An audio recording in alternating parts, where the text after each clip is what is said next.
Hello student, good afternoon. अगले video में हमने नया चैप्टर स्टार्ट किया था, चैप्टर नंबर 19, महाकवि कालिदास। तो कालिदास के इस वीडियो में कालिदास का जो ये चैप्टर है, इस चैप्टर के अंदर हमने आगे यहाँ तक किया था, ये जो पैराग्राफ है ऊपर का, कि उसके शासन में ज़्यादा हमने देखा कि साहित्य का, विज्ञान का और संस्कृत भाषा की उन्नति ज़्यादा हुई थी, इसलिए हमने उसकी बात की थी। तो उसके शासनकाल में सभी चीज़ों को ज़्यादा प्राधान्य मिला था। साहित्यकार लोग, वैज्ञानिक जो लोग थे, उनकी उन्नति भी उसी शासनकाल में ज़्यादा हुई थी। अब आगे मैंने कहा ना कि महाकवि कालिदास की उन्नति, खूब विकास हुआ था। राजा विक्रमादित्य ने समय समय पर सोने के सिक्के चलाए थे। उनके प्रोत्साहन से संस्कृत भाषा की खूब उन्नति हुई थी। उन्होंने बहुत ही प्रोत्साहन दिया था संस्कृत भाषा को आगे लाने के लिए। फिर आगे है, अपने पूर्व जीवन में बुद्धू माने जाने वाले कालिदास विक्रमादित्य के दरबारी कवियों में सर्वश्रेष्ठ थे। कालिदास के अतिरिक्त 8 और कवि भी दरबार में थे जो नवरत्न कहलाते थे। तो कि ऐसा कहा जाता है कि कालिदास है वो पहले कैसे थे, तो कि बुद्धू थे। ऐसा कहा जाता है कि युवावस्था तक कालिदास निरक्षर थे। उन्होंने अक्षर ज्ञान भी नहीं लिया था, वो बिल्कुल निरक्षर थे। और कालिदास के विषय में कहा जाता है कि वे युवावस्था तक निरक्षर थे।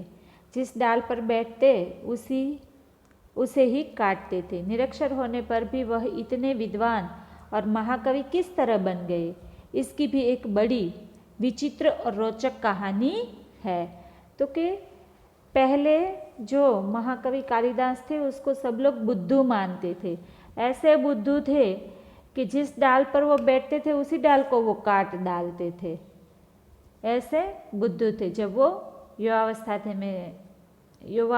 में थे, यानी युक्त युवान थे, तब तक उन्होंने पढ़ाई लिखाई भी नहीं सीखी थी। वो बिल्कुल निरक्षर थे, उनको बिल्कुल अक्षर ज्ञान नहीं था।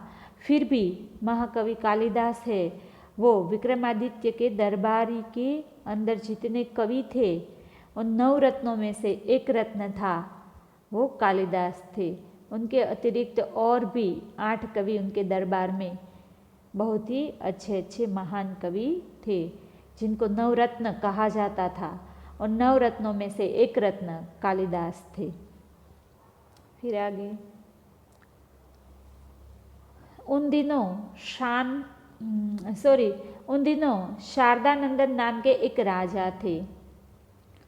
उसकी एक गुणवती और विद्वान पुत्री थी जिसका नाम विद्योत्मा था। वह बहुत सुंदर और रूपवती भी थी। उसके रूप, गुण और ज्ञान की प्रशंसा दूर दूर के देशों तक फैली हुई थी। विद्योत्मा को अपने रूप, गुण और ज्ञान का बड़ा घमंड था। अपने विवाह के संबंध में उसने एक घोषणा कर रखी थी कि जो उसे शास्त्रार्थ में हरा देगा उसी के साथ वह अपना विवाह करेगी। तो क्या हुआ कि उन दिनों में वहाँ एक राजा थे जिनका नाम था शारदानंदन। उनकी एक पुत्री थी जिसका नाम था विद्योत्मा। वो इतनी गुणवती थी, इतनी विद्वान थी कि उन्होंने अपनी शादी के लिए एक प्रस्ताव रखा था कि जो कोई भी शास्त्रों के अंदर उसको हरा देगा वो उन्हीं के साथ शादी करेगी। और वो इतनी रूपवती थी, बहुत ही सुंदर दिखती थी, पर साथ में उनको इस बात का घमंड भी था कि वो इतनी खूबसूरत है, इतनी गुणवान है और बहुत सारी विद्वान बड़े विद्वान की पुत्री थी और वो भी बहुत कुछ जानकारी रखती थी शास्त्रों के बारे में। इसलिए उन्होंने ऐसी घोषणा कर रखी थी कि जो उन्हें शास्त्रार्थ के अंदर हराएगा वो उसी के साथ अपना विवाह करेगी। और ये बात दूर दूर तक फैल जाती है, धीरे धीरे सबको मिल जाती है। उसकी इस घोषणा की जानकारी जैसे जैसे पास पड़ोस के देशों तक पहुंचती गई, वहाँ के विद्वान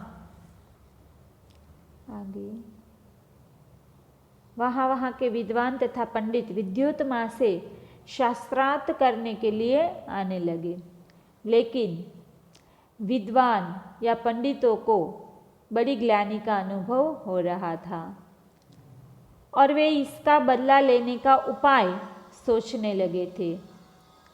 विद्वानों और पंडितों ने मिलकर तय किया कि विद्योत्मा का विवाह किसी मूर्ख से करवा दिया जाए तो इसका घमंड टूट जाएगा और वे अपने अपमान का बदला भी ले सकेंगे।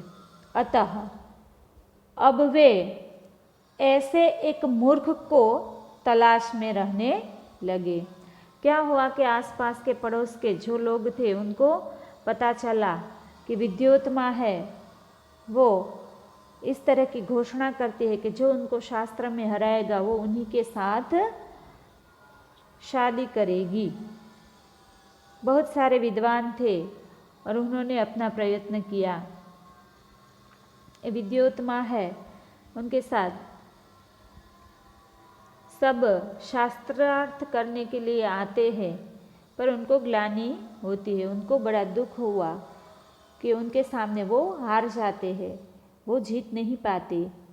इसलिए सभी पंडित हैं वो गुस्से में थे, उनके साथ बदला लेने की भावना रखते थे।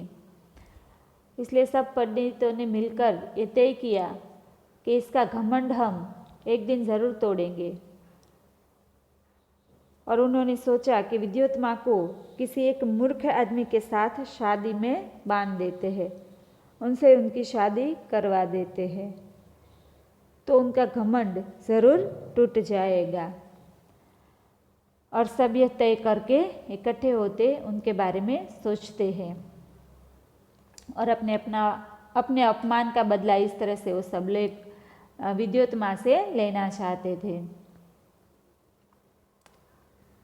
अतः अब वे ऐसे एक मूर्ख को तलाश में रहने लगे, मूर्ख की तलाश में रहने लगे। संयोग से उन्हें एक दिन एक ऐसा ही मूर्ख युवक मिल गया। वह पेड़ की जिस डाल पर बैठा था उसे ही काट रहा था।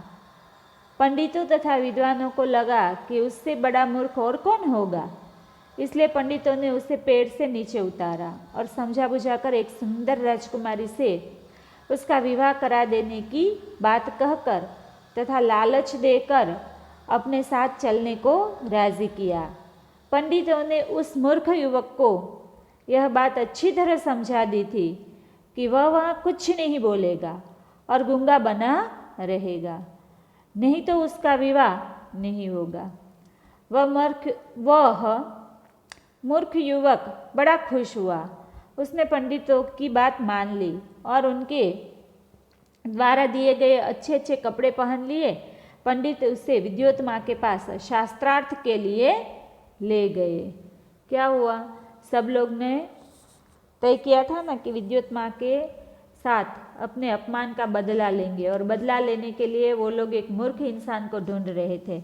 ऐसे में उनको ये महाकवि जो कालिदास थे वो कालिदास मिल गए। क्या हुआ कि एक बार कालिदास एक पेड़ के ऊपर बैठे थे, एक डाली के ऊपर बैठे थे और जिस डाली के ऊपर वो बैठे थे वही डाली वो काट रहे थे। तो क्या होता है, सब पंडित उनको देखते तो उसको वो आपस में बात करते हैं कि इनसे ज़्यादा मूर्ख और कौन होगा, जिस डाली पर बैठा है वही डाली वो तोड़ रहा है, वही डाली तो वो काट रहा है, तो ये सबसे बड़ा मूर्ख है। और सब पंडित उसको बुलाकर नीचे उतारते हैं, फिर उनको समझाते हैं और सारी बात बताते हैं कि हम तुम्हें एक अच्छी राजकुमारी के साथ तुम्हारी शादी करेंगे, पर हमारी एक शर्त है कि तुम्हें उनके सामने कुछ भी बोलना नहीं है, गूंगा बनकर रहना है। अगर तुम कुछ बोलोगे तो उसको सब कुछ पता चले जाएगा कि तुम मूर्ख हो, इसलिए तुम्हें कुछ भी बोलना नहीं है। पंडितों ने अपनी होशियारी चलाई और उनके सामने उनको ले जाने की बात की और उनके साथ शास्त्रार्थ करवाने के लिए वो चले गए। शास्त्रार्थ यानी शास्त्र के संबंधी उनके विषय में जो चर्चा होती है ना, उनके जो चर्चा करते हैं शास्त्रों के बारे में, तो उन्हीं के संबंधी उनका अर्थ यही होता है, शास्त्र संबंधी अर्थ यानी शास्त्र के बारे में जो बातचीत करना है वही होगा। तो वो उनको उनके पास शास्त्रार्थ करने के लिए ले जाते हैं। फिर पंडित जी वहाँ पहुँच जाते हैं और सब जानते हैं कि उनको क्या बताया। विद्योत्मा थी, वो तो एक राजकुमारी थी, वो शारदा नंदन की अत्यंत सुंदर और गुणवती पुत्री थी। और कालिदास एकदम बुद्धू थे, उसे अपने रूप गुण और ज्ञान का बहुत घमंड था। किसको? विद्योत्मा को। बड़े बड़े विद्वान और पंडित भी उसके सामने शास्त्र करने का साहस नहीं करते थे। वो इतनी बड़ी ज्ञानी थी कि कोई उनके साथ शास्त्र की चर्चा करना कम पसंद करते थे। कुछ ईर्ष्यालु पंडितों ने उसका विवाह किसी मूर्ख से करवाने का एक दिन निश्चय कर लिया, क्योंकि उन सबको उनसे ईर्ष्या हुई थी, उनका अपमान हुआ था, ऐसा वो लोग समझ रहे थे। इसलिए तो उन्होंने एक मूर्ख युवक को ढूंढना शुरू कर दिया और उनको कालिदास मिल जाते हैं और युवक कालिदास को उससे विवाह करने के लिए तैयार किया। फिर पंडित की सलाह के अनुसार शास्त्रार्थ के समय कालिदास को मौन रहना था, बिल्कुल बोलना नहीं था, बस इशारों से उनको शास्त्रार्थ करना था, उनको गूंगा बन के रहना था। फिर आगे राजकुमारी विद्योत्मा को उस मूर्ख युवक का परिचय देते हुए पंडितों ने बताया कि यह हमारे गुरु है और बहुत बड़े विद्वान है, शास्त्रों के जानकार है, आपके साथ शास्त्रार्थ करने यहाँ आए हैं। लेकिन उन दिनों मौन व्रत चलने के कारण इस संकेत से ही शास्त्रार्थ करेंगे। क्या हुआ? फिर कालिदास, जो युवक कालिदास था, उनको अच्छे कपड़े पहनाकर सब कुछ समझा बुझा कर विद्योत्मा के सामने ले जाते और कहते कि ये हमारे गुरुजी है और बहुत बड़े विद्वान है। पर अभी क्या है कि ये जो दिन चल रहे हैं, इन दिनों में उनका मौन व्रत चल रहा है, इसके कारण ये आपके साथ कोई बात नहीं करेंगे, सिर्फ सांकेतिक भाषा में ही बात करेंगे, यानी कि इशारों में जिस तरह से करते तो उसी तरह वो आपके साथ शास्त्रार्थ करेंगे। विद्योत्मा पंडितों की यह छल भरी बात नहीं समझ सकी और शास्त्रार्थ के लिए तैयार हो गई। उसने युवक को एक उंगली दिखाई जिसका भाव था कि ईश्वर एक है। क्या हुआ? विद्योत्मा है वो इन पंडितों का भाव नहीं समझ सकी और वो उनकी जो बात थी, वो जो उनके साथ छल कर रहे थे, उस छल कपट को वो नहीं समझ पाई और उनकी बातों में आ गई। वो उनके साथ शास्त्रार्थ करने के लिए तैयार हो जाती है और वो उनके साथ शास्त्रार्थ करती है। विद्योत्मा है, उसने अपनी एक उंगली दिखाई जिसका भावार्थ था कि ईश्वर एक है। विद्योत्मा पंडित जी को ये कहना चाहती थी। एक उंगली ऊंची करके उन्होंने उनके साथ संकेत में बात करना शुरू कर दी और उन्होंने अपनी एक उंगली ऊपर करके बताया। उनके कहने का अर्थ था कि ईश्वर एक है। तो उस मूर्ख युवक ने समझा कि यह मेरी एक आंख फोड़ डालना चाहती है उसने 2 उंगलियां दिखाते हुए उसकी दोनों आंखें फोड़ डालने का संकेत दिया। पंडित ने इस संकेत का अर्थ विद्योत्मा को समझाते हुए कहा, आपके प्रश्न के उत्तर में हमारे गुरुजी का कहना है कि ईश्वर और जीव 2 है। क्या कहा? जब विद्योत्मा ने एक उंगली उठाई तो ये मूर्ख कालिदास जो था उनको ऐसा लगा कि ये मेरी एक आंख फोड़ डालना चाहती है, तो उसके विषय में उसने आंसर देते हुए, जवाब देते हुए 2 उंगलियां ऊंची कर दी। उसका कहने का मतलब था कि मैं तुम्हारी दोनों आंखें फोड़ दूंगा, तू एक फोड़ेगी तो मैं 2 फोड़ूंगा। इस तरह वो कहना चाहते थे, उनका भावार्थ यह था। पर जो पंडित थे उनके साथ, उन्होंने कहा कि हमारे गुरुजी के कहने का मतलब है, आपने कहा कि ईश्वर एक है, पर उनका कहने का मतलब ये था कि ईश्वर और जीव 2 है, जीव भी है और ईश्वर भी है। इस तरह से पंडितों ने उनकी बात बचा ली। इस बार राजकुमार विद्योत्मा ने 5 उंगलियां दिखाकर 5 तत्व का संकेत दिया। उस मूर्ख ने समझा कि वह मेरे मुंह पर तमाचा मारने का संकेत कर रही है। उसने मुट्ठी बांधकर तमाचे का जवाब घुसे से देने का संकेत दिया। पंडितों ने इस बार भी विद्योत्मा को इस संकेत का अर्थ बताते हुए कहा, आपने 5 उंगलियों से 5 तत्वों का संकेत दिया था, लेकिन हमारे गुरुजी का कहना है कि 5 तत्वों के मिलने से ही सृष्टि का निर्माण होता है, अलग अलग रहने में नहीं। क्या हुआ? विद्योत्मा ने जब उनके साथ शास्त्रार्थ शुरू किया तो पंडितों ने भी उनको उनकी बात समझाने का प्रयत्न किया। जब विद्योत्मा ने 5 उंगली दिखाई तो इस मूर्ख ने समझा कि मुझे अपने गाल पे तमाचा मारना चाहती है, वो एक मुक्का देगी।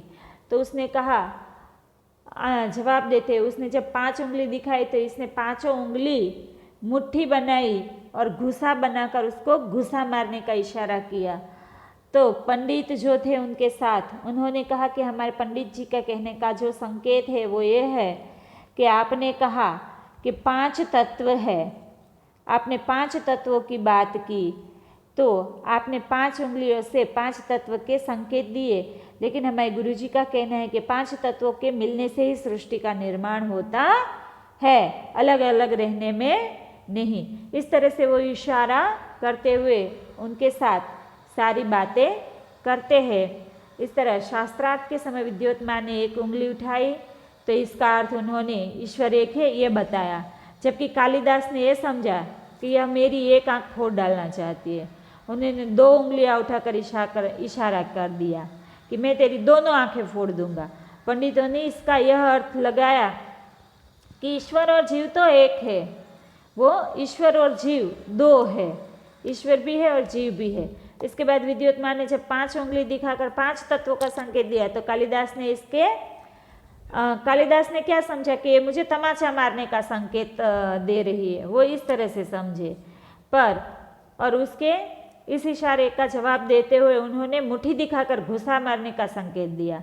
तो पंडितों ने उसका अर्थ यही समझाया विद्योत्मा को कि इसका यह अर्थ बताया कि 5 तत्व के मिलने से ही सृष्टि का निर्माण होता है, अलग अलग रहने से नहीं होता। फिर आगे है,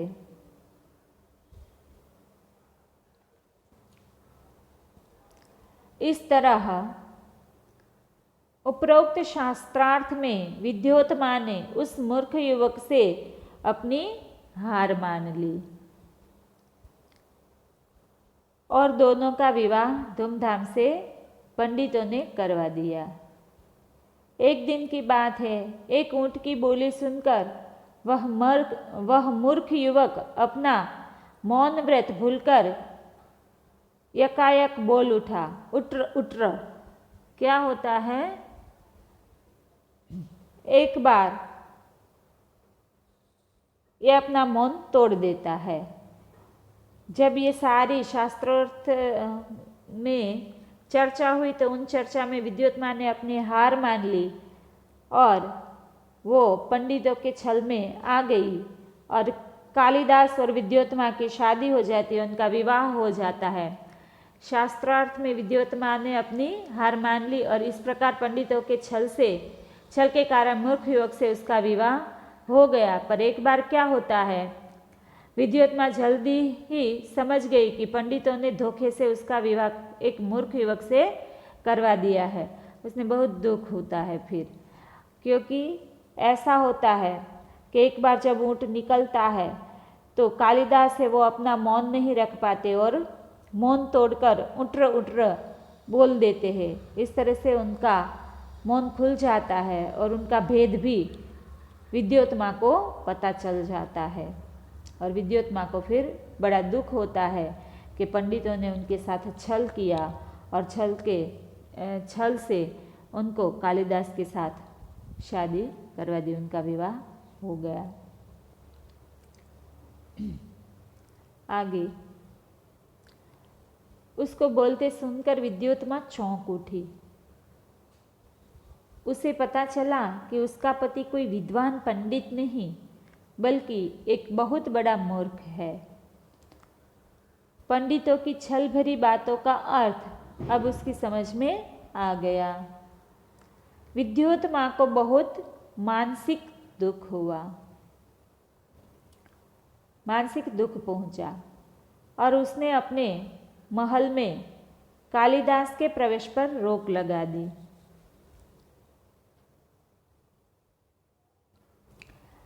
और उनको वहां आने से मना कर दिया, द्वार बंद कर लिए। कठोर उपासना से उसे माँ काली का वरदान प्राप्त हुआ और उसे काली का दास होने के कारण कालिदास नाम प्राप्त हुआ। शीघ्र की कालिदास सारी विद्याओं को सीखकर प्रवीण हो गए। राजनीति, धर्मशास्त्र और साहित्य का अच्छा ज्ञान प्राप्त कर वह फिर से विद्योत्मा के पास लौटे। द्वार तब भी बंद था। कवि ने अपने विद्वान होने के प्रमाण रूप संस्कृत में द्वार खोलने के लिए विद्योत्मा से प्रार्थना की। अनावृत कपाट द्वार देहि। क्या होता है कि कवि कालिदास है वो इन सब बातों से जब विद्योत्मा को अवगत करते हैं, यानी कि विद्योत्मा को पता चल जाता है कि अब का ये मेरा जो पति है वो बिल्कुल मूर्ख है, कोई ये महान हस्ती नहीं है, इसलिए विद्योत्मा है वो बहुत दुखी होती है। फिर वो अपने प्रवेश द्वार में कालिदास को आने नहीं देती, उसके लिए उसके कपाट बंद कर देती है, उसका दरवाज़ा बंद हो जाता है। फिर कालिदास है कठोर उपासना करते हैं और उसे अपने महल में कालिदास का प्रवेश पर रोक लगा दी और द्वार बंद कर लिए। और कठोर उपासना से उससे माँ कालिदास का वरदान प्राप्त होता है, इसीलिए वो काली के भक्त थे, इसलिए उसको कालिदास नाम मिला है। काली का दास होने के कारण कालिदास नाम प्राप्त उनको हुआ और शीघ्र की कालिदास की सारी विद्याओं को सीखकर प्रवीण हो गए और राजनीति, धर्मशास्त्र और साहित्य का उन्होंने अच्छा ज्ञान प्राप्त कर लिया। फिर वो विद्योत्मा के पास आए और विद्योत्मा को अपने द्वार खोलने के लिए कहते हैं, पर विद्योत्मा है वो उनकी बात नहीं मानती, वो अपने द्वार खोलने नहीं चाहती। फिर कालिदास है वो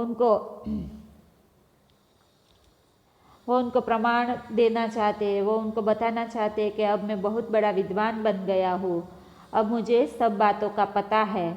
और यही प्रमाण स्वरूप देने के लिए वो संस्कृत में उनको अपने द्वार खोलने का संकेत करते हैं, द्वार खोलने की प्रार्थना करते हुए कालिदास उनको कहते हैं, वो कहते हैं अनावृत कपाट द्वार देहि, आप कपाट खोलिए। कहते हैं कि इसके बाद कालिदास ने माँ काली की उपासना कर उन्हें प्रसन्न किया। माँ के वरदान से उन्हें सारी विद्याओं का ज्ञान प्राप्त हो गया, इसी से उसका नाम कालिदास पड़ा। कालिदास, महाकवि कालिदास ने संस्कृत में इन 7 ग्रंथों की रचना भी की है। फिर उनको अंदर प्रवेश करने के लिए अंदर से पत्नी विद्योत्मा ने पूछा अस्ति कश्चित वागीश्वेश, और इस प्रकार उनको सब पता चल जाता है। अंदर से पत्नी विद्योत्मा ने पूछा और कालिदास अच्छी तरह से उनका जवाब देते हुए कहते हैं कि इस पर महाकवि कालिदास ने क्रमशः जो शास्त्र लिखे उनकी उन्होंने बात की। क्रमशः कुमार संभव, मेघदूत और रघुवंश की रचना विद्योत्मा को सुनाई।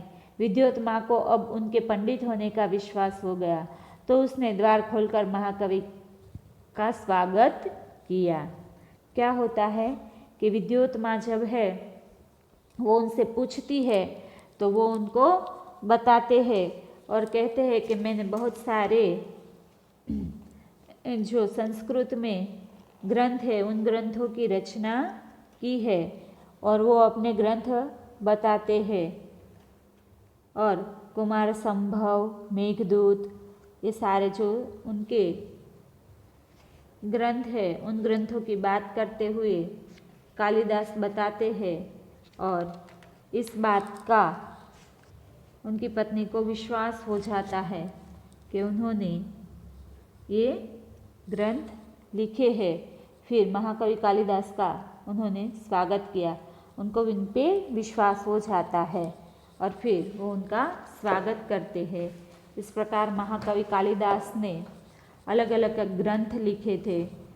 उन्होंने कुमार संभव, मेघदूत और रघुवंश की रचना की। ऐसा जब वो सुनाते हैं तो वो सारी बातें उनको बताते हुए कहते हैं कि मैंने ये सारे ग्रंथ है उनको पढ़ा है, उनको जाना है और उनके बारे में लिखा है। तो आज का हमारा वीडियो यहीं तक रहेगा। अगले वीडियो में हम फिर मिलेंगे। Thank you student.